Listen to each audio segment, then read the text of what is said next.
Лев Николаевич Гумилев. Древний Тибет. Качается ветхая память в пространстве речных фонарей, стекает Невой меж камнями, лежит у железных дверей. Но в уличный камень кровавый ворвались огни из подков и выжгли в нем летопись славы навек отошедших веков. Сей каменный шифр разбирая и смысл узнавая в следах, подумай, что доля святая и лучшая память в веках. 1937 год. Предисловие. Пятый том собрания сочинений Льва Николаевича Гумилева посвящен тибетологическим студиям ученого, впервые собранным воедино.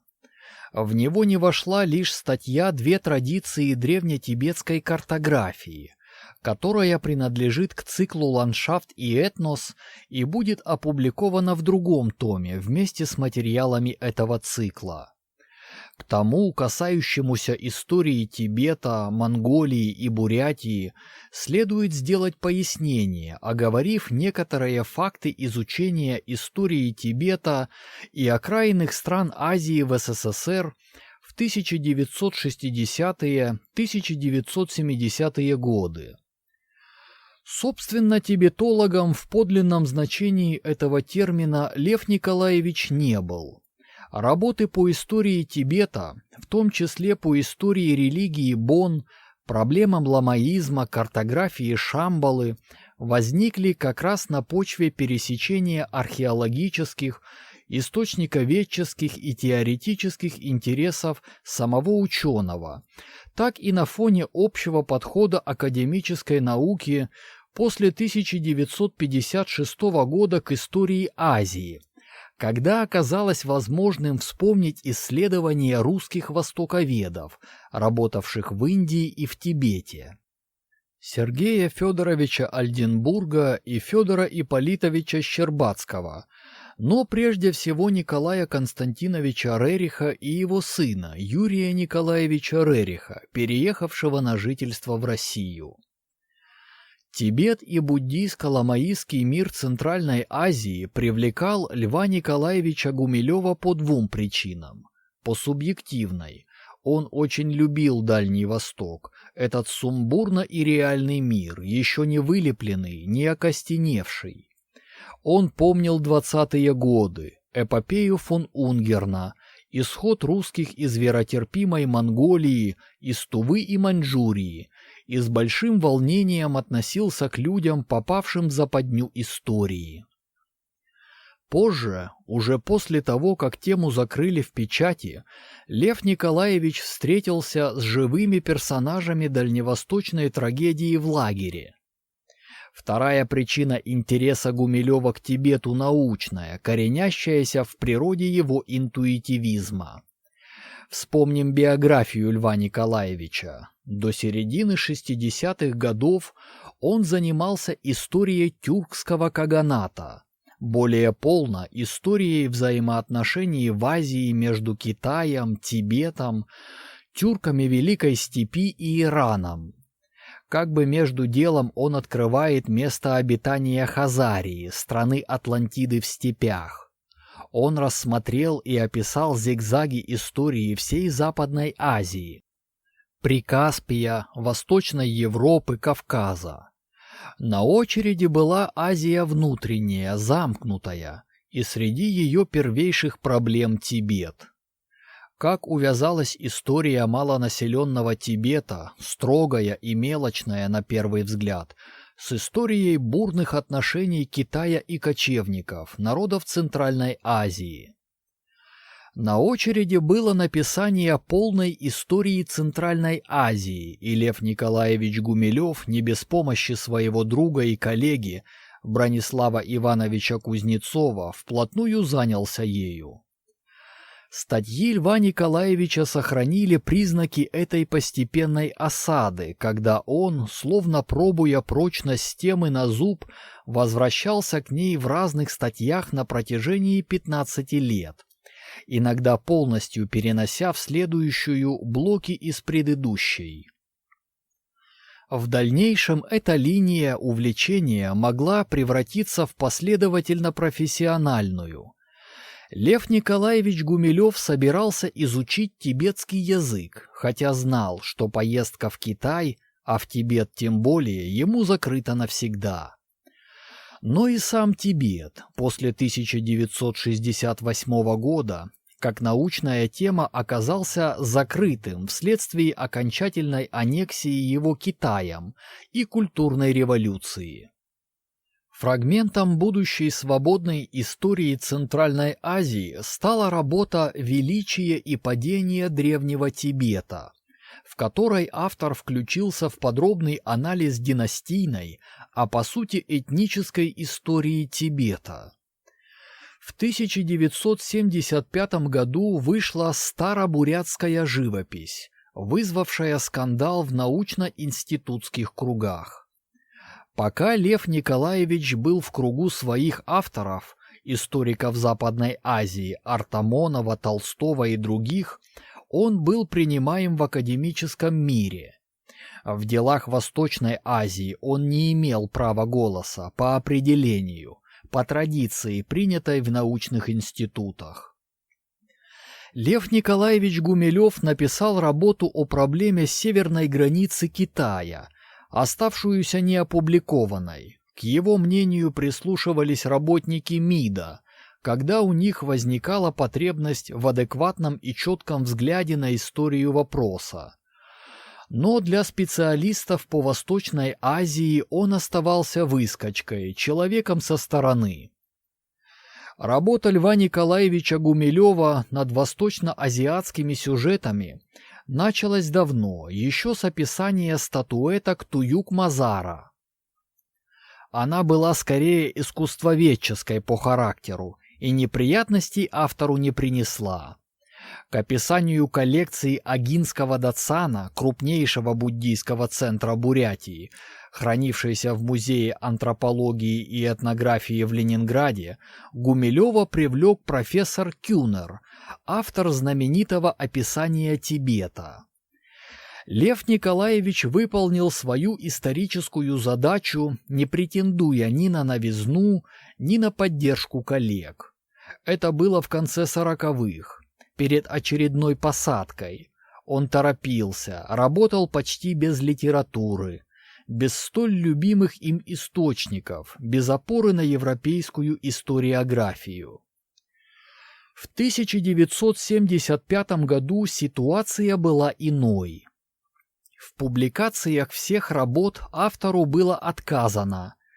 Его сложившаяся к тому времени концепция этногенеза, публикуемая отрывками, сопровождаемая враждой и обличительными статьями, была раскритикована в частности еще и потому, что исторический кругозор Льва Николаевича Гумилева якобы был ограничен лишь горизонтами средневековых тюрок, не имевших истории, и вообще кочевниковедением. Предложение издать альбом по собранию Агинского Дацана он воспринял как перст Божий. Из ясности двух тезисов. Первый, что западная часть Азии, им описанная и изученная, имела культурный провал, потому что кочевники Хазарии, Прикаспия и Восточной Европы не оставили памятников искусства. И второй, что кочевники Азии Восточной в Тибете, Монголии и Бурятии создали искусство мирового значения. Должна была родиться сравнительная, синтетическая картина общей истории внутренней Азии, и эта работа могла бы достойно представить академическим кругам гонимого ученого. Лев Николаевич Гумилев снова торопился. Надо было успеть проскочить в открывавшееся окно. Он перемахнул обязательный для ученого этап повествовательного изложения накопленного материала. Он сразу занялся исследованием цикличности развития этносов в истории, этногенезом. Роль частностей в этой огромной картине принадлежала и Тибету, и Хазарии, и Китаю, и России равномерно. Его волновал текст и факт его публикации, на остальное он не обращал внимания и оставил старое описание коллекции нетронутым, каким он сделал его четверть века назад. Но вот что интересно. Готовя работу к публикации в издательстве «Искусство», Лев Николаевич Гумилев по уровню исследовательского мастерства оказался культурно более адаптированным к традициям русской буддологии, прерванным в 30-е годы, нежели многие из тех специалистов, кто открывал для себя востоковедение после 1956 года. Он обладал идущим от семьи опытом понимания иконографии, прочтения иконы, знанием православной русской и византийской иконописи и традиции искусствоведения, восходящей к Кондакову. Работа получилась смежной, на стыке наук, как любили говорить позже. Выйдя, она стала бестселлером. Прежде всего потому, что читатель впервые связно представил себе темные события тибетской истории и увидел то искусство, которое до сей поры было лишь прерогативой посвященных. О том, как отнеслись к книге коллеги, читатель узнает из документа, опубликованного нами в приложении. Отголоски тех споров не утихают и сегодня. И трудно понять, чего в них больше – научного долга или человеческой предвзятости. Атрибуция, выполненная Гумилевым, даже для того времени была достаточно научной, учитывая неразработанность общих вопросов хронологии и стилистического анализа произведений буддийского искусства, отсутствие специальной литературы. Единственным пособием на русском языке была работа Сергея Федоровича Альденбурга «Сборник изображений 300 бурханов». Она и книга Льва Николаевича Гумилева и по сей день остаются единственными работами общего характера, описывающими буддийское искусство. Осенью 1995 года этот небольшой список дополнил специальный выпуск журнала «Декоративное искусство. Диалог истории и культуры», содержащий описание полусотни буддийских изображений. Вопросы характеристики буддийского искусства по-прежнему остаются малоизученными, и сегодняшний исследователь столкнется с теми же проблемами, с которыми столкнулся Лев Николаевич Гумилев. Правда, за это время за рубежом вышел ряд книг, но материал Центральной Азии, ее искусство все еще мало изучен, в целом как феномен. Иконографический метод анализа сегодня не разрешает вопроса о стиле и хронологии для отдельно взятого народа. Вопросы стилистического анализа произведения все еще находятся в зачаточном состоянии, если говорить о типологии. Бурятии в этом смысле особенно не повезло.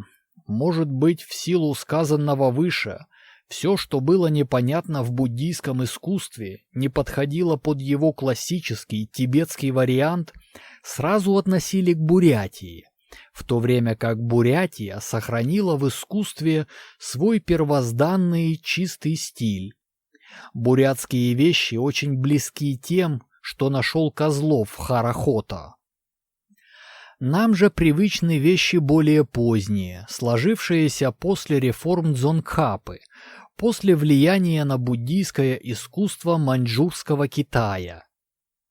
Задача Льва Николаевича Гумилева осложнялась еще и тем, что он описывал неточно подобранную коллекцию. Судя по фотографиям, в руках персонажей оказываются перепутанные случайные атрибуты, отсутствуют важные детали. Конечно, это не могло не сказаться на описании, но читателю, скорее всего, запомнились не детали, а яркий рассказ о том, как возникло это искусство, Он ощутил его величие, его драму, его судьбу. Старобурятская живопись осталась фактом культуры. Помня об этом и обо всех сопутствующих обстоятельствах, мы переиздаем книгу с новой атрибуцией вещей, понимая, что и сегодня она представляет несомненный интерес для читателя. Новое описание коллекции выполнено научным сотрудником Музея искусств народов Востока Т.В. Сергеевой только по некачественным фотографиям альбома и уже в силу этого не может быть окончательным.